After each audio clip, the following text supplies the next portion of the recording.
Oui, Monsieur le Président, mes chers collègues, Mesdames et Messieurs. Depuis quelques mois, Monsieur Luc Bartassa, conseiller d'État genevois, a décidé des fermetures expérimentales jusqu'à 8h30 du matin des petites douanes genevoises. Soral 2, Zesnien, Certoux et Chancy-Pougny. Tout d'abord, je souhaiterais apporter tout mon soutien aux frontaliers qui se trouvent pris en otage et qui désirent tout simplement passer la frontière pour aller travailler. Comme vous le savez, je suis très attaché aux questions transfrontalières. Le pays belgardien, tout comme le pays tchèque, s'étend pleinement dans la zone d'influence de Genève. J'ai d'ailleurs œuvré pour la promotion des bonnes relations transfrontalières lorsque j'étais président du Conseil du Léman. Cependant, je constate qu'une fois de plus, la décision du canton de Genève a été prise sans concertation avec la France, nous mettant devant le fait accompli. Certes, il y a des solutions à trouver pour les villages traversés tous les jours par les frontaliers, mais je pense que cela doit se faire dans un travail collaboratif entre les cantons suisses et les collectivités françaises.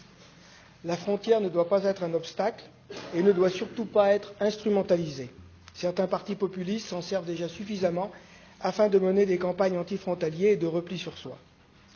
Est-il nécessaire de rappeler à nos amis suisses que les travailleurs frontaliers sont une richesse, une force de travail qui participe pleinement à la prospérité de leur économie?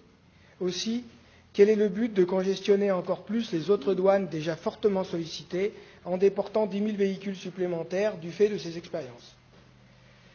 Je constate cependant que la barrière n'est pas définitivement fermée, puisque Suisses et Français sont d'accord pour participer à un groupe de travail afin de trouver des solutions adéquates dans l'intérêt de tous. Je vous demanderai, Monsieur le Président, ainsi qu'à notre vice-président, M. Gérard Paoli, d'accorder une attention toute particulière à ce dossier. Je vous remercie. Si vous êtes d'accord, M. Larmand, je vais donner la parole à M. Paoli, qui était sur le sujet. Voilà. Oui, ce point particulièrement gênant de circulation au niveau des frontières et de la pénétration des frontaliers sur le territoire suisse a été relevé au niveau du GLCT Grand Genève, et les remarques ont été faites à M. Bartassa sur, en fin de compte, la congestion qu'il créait supplémentaire, et puis aussi le manque de discussion qu'il y a pu y avoir en amont sur une décision prise de façon unilatérale. Et c'est vrai que la remarque que je fais aussi, c'est qu'on pouvait se poser des questions alors que nous sommes en train de créer un Grand Genève, des questions sur l'utilité, l'ouverture de ce Grand Genève, alors qu'on nous parle de concertation, il n'y en a aucune lorsque des décisions de ce type sont prises. Mais les remarques ont été faites déjà aussi auprès de Monsieur le Président du Conseil d'État de Genève.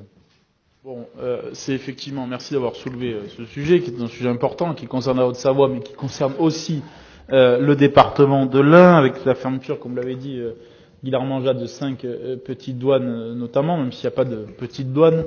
Mais effectivement, c'est un très mauvais signal. Surtout, c'est un signal complètement schizophrénique.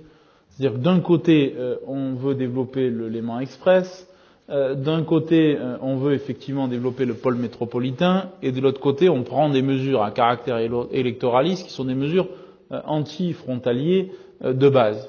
Et que donc, je crois que ce qui est important là-dedans, c'est d'avoir un discours, et au-delà d'un discours, des actes qui soient cohérents. Moi, je souligne que M. Longchamp, qui est l'un de nos interlocuteurs, lui, a pour ambition justement d'avoir cette cohérence-là. J'aurai l'occasion de m'exprimer dans le cadre de l'Institut politique de coopération qui préside le CRFG, donc le comité régional franco-genevois, que nous allons réunir avant Noël, et qui sera un moment où on pourra s'exprimer. Gérard Paoli l'a dit lui-même, il a pu le dire au sein du GLCT, et effectivement, c'est un mauvais signal à envoyer à tout le monde. Et je crois qu'il ne faut pas que des mesures qui seraient considérées comme à caractère électoraliste, populiste, viennent ternir des relations entre la France et Genève à un moment où tout le monde a besoin de tout le monde. Et le fait, quand on dit qu'on déplace à Bardonex donc un certain nombre de flux, quand on sait la congestion du trafic qu'il y a et quand on sait les nécessités de réforme d'infrastructure de transport qu'il y a sur la zone, c'est quand même pas très responsable et très sérieux. Donc des actions ont été menées, des courriers ont été adressés par nos députés à la fois du pays de Gex et puis également du bassin genevois, d'Annemasse et autres notamment, et qui font que j'espère qu'on pourra en tout cas trouver une solution, mais que ça soit l'Arc, que ça soit le département, que ça soit la région, ce soit le GLCT et j'imagine le CRFG prochainement, tout le monde effectivement regrette cette décision et j'espère en tout cas que ça ne dénote pas d'une dégradation des relations, ce que je ne voudrais pas, ce que personne ne veut, et donc il est important effectivement qu'on puisse en tout cas renvoyer un signal qui soit un signal beaucoup plus positif dans les jours et les semaines prochaines.